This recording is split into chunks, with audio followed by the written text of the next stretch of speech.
What's up, my fellow MEW trainers? Welcome back to another MEW video. Sorry I've not been uploading lately because I've been having some personal issues. Once again, same as usual, in your early game you want to use your Electro Ball. The Gardevoir seems lost, but at least he found his way. So in the early game, with these two monkeys here or bunnies, you want to Electro Ball one and boost it onto the other one so that you clear both of them fast enough. And for the early game last hits, as usual, light screen Electro Ball. The MEW wants to score, not much that we could do unless you want to use your light screen. Here we push back the farm, boosted E-Ball. And then just to find out that our bottom left crib is being taken, so we can only just do some damage to him. And while waiting for this, on the 9:15, you gotta remember that the middle farm spawns, so take note of that. Here we light screen and E-Ball, but didn't get the last hit. Could have timed that better. And this 9:15, as long as it's on your side, it's not too hard to secure it or use your light screen to push it back just for the secures. And for the 850 bees, your normal routine would be to light screen and then Electro Ball. You can push the bees around, but if there's no one contesting, you can just use your Electro Ball directly. I'm not sure why they did not contest, because they have like 3 people there, but it's fine.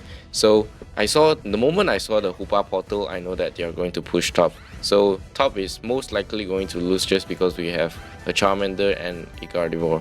So what I can do is to move top immediately to minimize some of the losses, I guess. So if I were to not have been here, the Mewtwo would have been able to score. Here I change into E-Ball coaching just to take out the Ninetales, and E-Ball coaching is one of the moves where you have the highest DPS on Mew, with coaching deducting the CD of the cooldown of your Electro Ball. You get a lot of value out from it. The 8 minutes beast, don't forget them. With your Electro Ball and coaching moveset, it's best that you always hang out with 1 or 2 of your teammates, and here I think the Zoroark wanted to fight, so I followed him along. And with coaching, the more teammates that you have beside you, the more you can have the value out of coaching. Here we boosted E-Ball to take out MEW, and then we finally see our Hoopa back. We give him a coaching, boosted, give our Zoroark a shield, and the reason I coach onto Zoroark twice is because that's the last time I'm going to use this moveset, and I'll change into Solar Beam and Light Screen to take out the Hoopa. Now you have a light screen on yourself, so make sure to position your solar beams so that it gets empowered. Here I push back the bees, and then we can clear them up with solar beam. And for the last hit, you can use your boosted and then use some basic attacks if any chance the Pokémon becomes 1 HP of your last hit. And here comes the 7-minute one. You alone as a Mew, you have like no way of dealing with the whole objective yourself. So what you can do here, for me in this case, I'm getting my level 8 and I notice that top is getting pushed. So one of 2 things that I can do is to rotate top or to farm, or to just wait for my teammates to come bot, which here my Zoroark came bot, so it's a good thing for us to fight bot to get the objective, since they are most likely doing the top one. With a boosted in hand, boosted, solar beam and light screen, we take out both of them, and then instead of doing the objective immediately, we score first, just because we took out them, we took out the enemies, and there is no one scoring. If we were to have taken out the Reggie first, they would have probably been here through the Hoopa portal or what. Here I was expecting the Hoopa portal to help out my Gardevoir on top, but they wanted to fight instead, which I don't think is that good, considering that they just came from top path and we have a chameleon, so it's not really likely that we are able to push. Here we see Ninetales, we have a solar beam empowered, just use it on him and then we can switch moves if needed.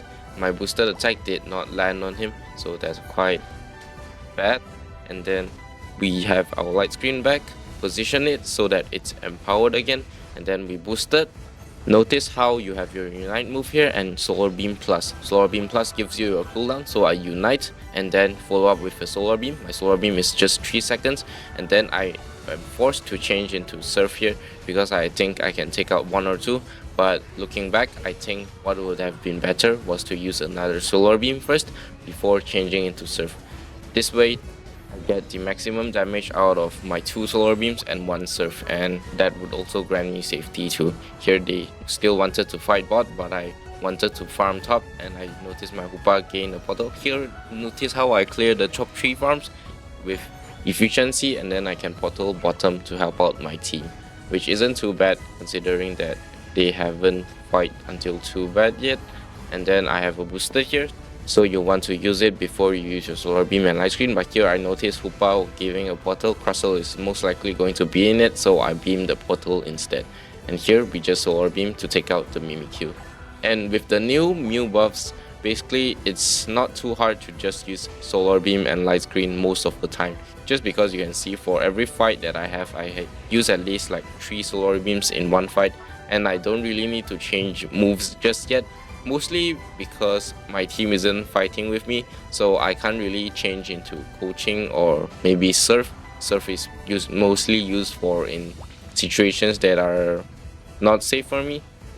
Here I light screen to get 1 boosted, and then I solar beam, and then 1 more boosted. Now while waiting for my skills, I can actually unite here and use the cooldown reduction, hit all 4 targets, and my solar beam is back, and I give 1 more beam. Here I should have changed faster, which I did not. If I would have changed faster, I would have been able to take out the MEW.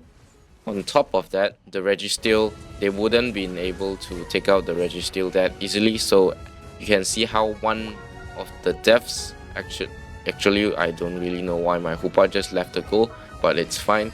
So if I would have been able to live there, they would not be able to do the Regi, and my goal would have been saved too. So I don't really care what my teammates do, I need to know.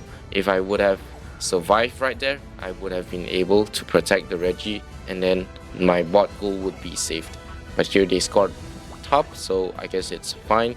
And then here the mid piece spawn, so I use solar beam and light screen, take back light screen at the last second, solar beam, and then we have 1 more boosted and we use it. Now on to approaching the 2-minute mark. I see I'm 13.5 of my level, so I want to farm until I get my 14 if that's possible, and always prioritize farm from the outside first, as those are the ones, especially the Baltoy on the right just now, it's going to despawn at 2 minutes and 30, so you want to take those farm first. And here I don't solar beam immediately, I position it so that I hit both of the farm. So you want to farm with efficiency with your solar beam, and I use my solar beam to check the bush right here. My solar beam actually went down just because the red buff spawned. I don't need the red buff just because I'm level 14. Here I solar beam when I see multiple targets on the field, and then I take back my light screen, prepare my light screen again, and here the Crustle is chasing me. He has unite. I think it was okay, so I didn't change into surf. I have my light screen, but it's in the end I think it's okay since I still have my solar beam and light screen moveset. And here I know that they would either score or do Ray, so I went to the jump pad and jumped center.